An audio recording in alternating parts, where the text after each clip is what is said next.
Driver ভাই, এই driver, এই দোষ আপনার, আপনি চিনলেন না। চিনলাম। সব মানুষ ধীরে ধীরে নামতেছে, অনেক আধা ঘন্টার মতো হয়ে গেল যারা ওইটা আছি।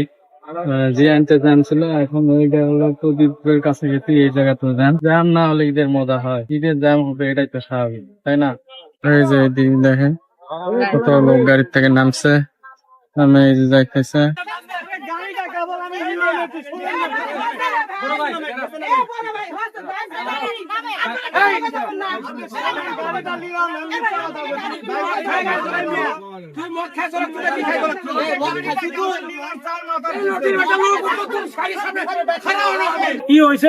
জ্যাম লাগছে, জ্যাম ঈদের জ্যাম লেগে গেছে, ঈদের জ্যাম শুরু হয়ে গেছে, সম্ভবত চান্দ্র জ্যাম। এই ড্রাইভার ভাই, এই ড্রাইভার, এই দোষ আপনার, আপনি চিনলেন না। চিনলাম। হ্যালো বন্ধুগণ, আসসালামু আলাইকুম, কি অবস্থা সবার? সো গাইস, আমি ঈদের বাসায় যাইতেছি। সো আজকের ব্লগটা হবে বাসায় যাওয়ার ব্লগ। স্বপ্ন বাড়ি যাবে আমার। তো আজকে আমি কোন গাড়িতে যাই, গাড়ির কন্ডিশন কেমন, সেই সম্পর্কে ব্লগ থাকবে। সো এটা দেখতে সবাই তাড়াতাড়ি চ্যানেলটা সাবস্ক্রাইব করেন, পাশে বেল আইকনটি ক্লিক করে রাখেন এবং ভিডিওটা বন্ধুদের সাথে শেয়ার করেন। স্মৃতি হিসাবে ভিডিওটা রেখে দেওয়ার জন্য ভিডিওটা করা। এখনো রেডি হয় নাই, এখন যাবো, গোসল টোসল করবো, ফটাফট রেডি হয়ে যাবো। হ্যালো গাইস, অলরেডি রেডি হয়ে গেছি, এখন যাব হলো। আর আজকে আমি যাচ্ছি হলো মুড়ি টিন শ্যামলিতে। সো চলেন গাইস যাই, দেখি মুড়ির টিন শ্যামলি কি ঈদে ভালো সার্ভিস দিচ্ছে কি দিচ্ছে না, সেটাই আজকে ভিডিওতে তুলে ধরবো। So let's go. যাচ্ছি, কম্বল লাগেজ লাগেজে শীতের কাপড় চোপড় আছে, নিতেছি। আর কম্বলটা বাসায় যাই না, কম্বলটা বাসায় গিয়ে রেখে আসবো। এই ভাই, এই ড্রাইভার ভাই, এই ড্রাইভার ভাই, এই ড্রাইভার, এই দোষ আপনার, আপনি চিনলেন না। চিনলাম। এখানে যে ঘটনাটি ঘটেছে সেটা হলো, যে ট্রাকটা আছে সেই ট্রাকটা ওভারটেক করতে গিয়ে আমাদের বাস সেই ট্রাকের লুকিং গ্লাসটা ভেঙে দেয়। দেন ট্রাকওয়ালা আমাদের পিছু নেয়, তারপর সাভারে এসে আমাদের ধরে ব্যারিকেড দিয়ে। দেন তারা ঝামেলা শুরু করে, দেন তারা টাকা পয়সা চায়, বাসের লোকেরা টাকা দিতে চায় না। দেন পরে এটা নিয়ে একটা ঝামেলা হয়, ড্রাইভার টাকা দিতে চাইলো, বাসের সুপারভাইজার টাকা দিতে চায় না। দেন পরে এটা নিয়ে ঝামেলা হয়, পরে দেন টাকা দিয়ে ঝামেলাটা মিটকুট হয়। কিন্তু যাত্রীরা এতে দুর্ভোগ পায়, তাদের একটু অস্বস্তি বোধ করে যাত্রীরা। সো এরকম ঈদে বাড়িতে যাইতে গেলে অনেক ঘটনায় ঘটে থাকে। কথায় আছে না, বড় বড় জার্নিতে এরকম ছোটখাটো সমস্যা হতেই পারে। চলে আসছি কল্যাণপুর বাস স্টেশনে। তো এখানে হলো কামলি এনআরএ কাউন্টার। তো এই যে কামলি গাড়ি চলে আসছে। 4:30টায় টাইম ছিল, 4:30টায় আসছে। টাইমটা ভালোই মেনটেন করছে দেখছি। ঈদ অনুযায়ী রিয়েল টাইমে আসা এটা দেখতে পাইতেছেন, এই যে গাড়িটা এই টাইমে চলে আসছে। সো চলেন যাই এবং সার্ভিস কেমন সেটা দেখবো, এবং ঈদ অনুযায়ী কেমন সার্ভিস দেয় তারা সেটাও দেখবো, আপনাদের দেখাবো।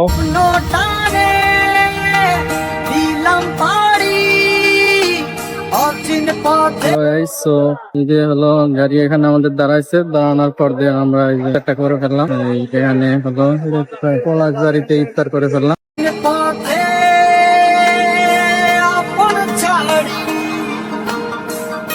হ্যালো গাইস, এই যে বিরিয়ানি আসছি, বিরিয়ানি এসে দেখেন কি জ্যাম, কি জ্যাম দেখছেন। এই জন্য ভাড়ায় আছি, একটি গাড়ি থেকে নামলাম, আপনাদের একটু দেখাই। দেখেন উত্তরবঙ্গে যাইতে খুব জ্যাম। আজকে তো ভাবছিলাম আজকে জ্যাম তেমন করবো না, কিন্তু আজকে জ্যাম পড়ে গেছে। কালকে থেকে আরো বেশি জ্যাম হবে, কিন্তু আজকে থেকে শুরু হয়ে এই যে আমাদের হলো শ্যামলী এই গাড়িটা।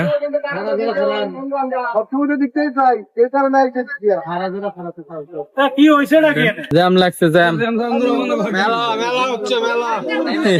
ঈদের জ্যাম লেগে গেছে, ঈদের জ্যাম শুরু হয়ে গেছে, সম্ভবত চান্দ্র জ্যাম মনে হইতেছে। আবার আবার জ্যাম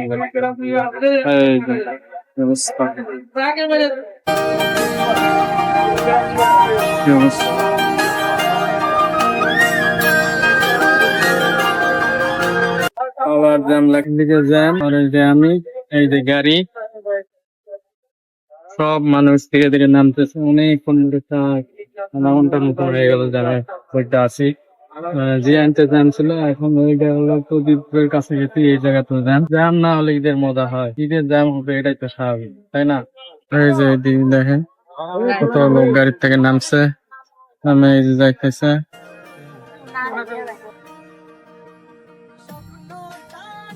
এই যে যমুনা সেতু, এটা হলো আমাদের উত্তরবঙ্গের যাত্রীদের জন্য একটা আবেগ। এখানে আসলে সবাই মোবাইল বের করে ভিডিও করে একটু স্মৃতিতে রাখার জন্য। সো এখন আমরা যমুনা সেতু পার করছি এবং আমিও ভিডিও করলাম। আপনারা দেখতে পাইতেছেন যে কত জোরে গাড়ি যাচ্ছে, কারণ তারা অনেক প্রায় 3 ঘন্টার মতন জ্যামে ছিল। এই কারণে আমাদের ড্রাইভার মামা খুব জোরে গাড়ি চালিয়েছে। হ্যালো গাইস, তো চলে আসছি হলো এখন হলো ফুড প্লেস, যেটা হলো কেসারের নিজস্ব ফুড প্লেস।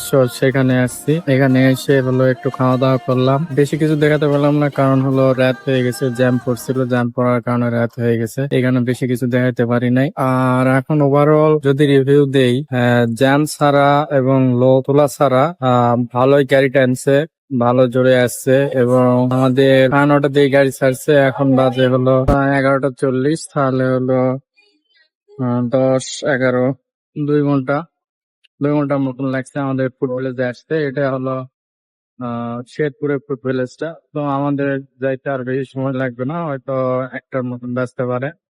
তো ভিডিওটা আপনারা দেখতে থাকেন। এবং হলো যেহেতু ঈদের সময়, ঈদ বলে সব গাড়ি কম বেশি ভালো টানে। সেই ক্ষেত্রে বলতে গেলে শ্যামলীও খুব ভালোই টানছে, খুবই ভালোভাবে আসছে। এবং তাদের ব্যবহারও ভালো ছিল, স্টাফদের ব্যবহার, সবার ব্যবহারও ভালো ছিল। So, কিন্তু আপনার গাড়িটা দেখলে বুঝতে পারবেন যে গাড়িটা আসলে অনেক পুরানো গাড়ি। আসলে অন্যান্য যেরকম হানি এসআর এইগুলো ভালো, তারা হলো নতুন নতুন প্রতি বছর নতুন নতুন গাড়ি যোগ করে, কিন্তু শ্যামলী একটু খুব লেজি, তারা হলো অনেক দেরিতে গাড়িগুলো যোগ করে। সেই ক্ষেত্রে গাড়িটা দেখতে গেলে বাইরে থেকে অনেকে মরিক টিনি ভাবতে পারেন, বাট ভিতরে ঠিকঠাক আছে সবকিছু আর কি। এটাই আমার অভিজ্ঞতা শ্যামলী বাসে এই পর্যন্ত। আরো কি হচ্ছে এটা দেখার জন্য ভিডিওটি দেখতে থাকেন। আর অবশ্যই চ্যানেলটা সাবস্ক্রাইব করে পাশে বেল আইকনটি ক্লিক করে রাখবেন নেক্সট ভিডিও পাওয়ার জন্য। অনেক কষ্ট করে ভিডিও করছি, আপনারা অবশ্যই সাপোর্ট করবেন। ভিডিওটাতে অবশ্যই লাইক, কমেন্ট, শেয়ার করবেন এবং সাবস্ক্রাইব করতে ভুলবেন না।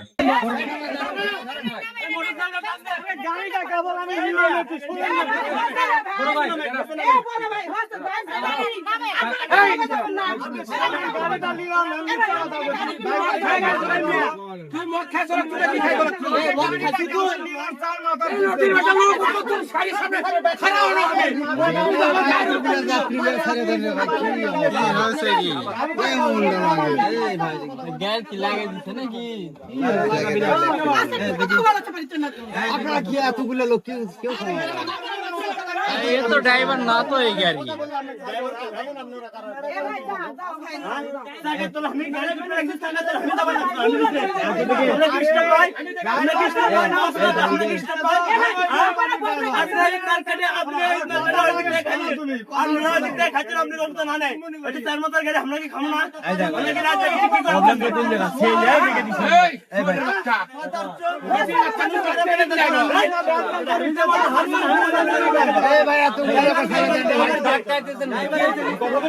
এরা 4 মাসে বসে সারা ধরে সিএনজি চালায়।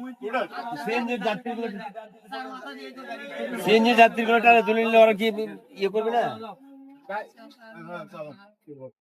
আপনারা দেখতে পাইতেন ওটা মারামারি ছিল। মেন বিষয়টা ছিল হলো যে আমাদের গাড়ির ড্রাইভার ছিল, উনি হলো ওনার মাথা ব্যথা করতেছিল, তো ওনার সাথে আরেকটা ড্রাইভার ছিল, ওনাকে দিয়েছিল গাড়িটা চালানোর জন্য। তিনি গাড়ি চালিয়ে নিয়ে আসতেছিল, চার মাথার এখানে এসে চার মাথার এখানে সিএনজি ড্রাইভার ছিল, ওরা হলো চলে আসে। তো উনি করে কি, সিএনজি ড্রাইভার একজন গাড়িতে ওঠে আর উনি একটু টান দেয়, গাড়িতে ফার্স্ট টান দেয়, এই কারণে ওরা খেপে যায়। পরে আর সবাই আসে, এই ডিএম মারামারি, এই ড্রাইভার পিঠে ড্রাইভার ধরে তারা মারামারি শুরু করে দেয়। তারপর দেওয়া হয়, দেন আরো ঝামেলা হয়, পরে দেন মাপ চাপ নিয়ে তারপর দেন আমরা আসি, তাহলে আমরা আরো 1 ঘন্টা আগে পৌঁছে যেতাম। তো আজকে দেরি হয়ে গেল, এখন রিক্সায় চলে পাহাড়ে যাইতেছি। ভিডিওটা ভালো লাগলে সাবস্ক্রাইব করে পাশে লাইক ক্লিক করে রাখবে। এই ভিডিও পাওয়ার জন্য আজকে video thank you so much.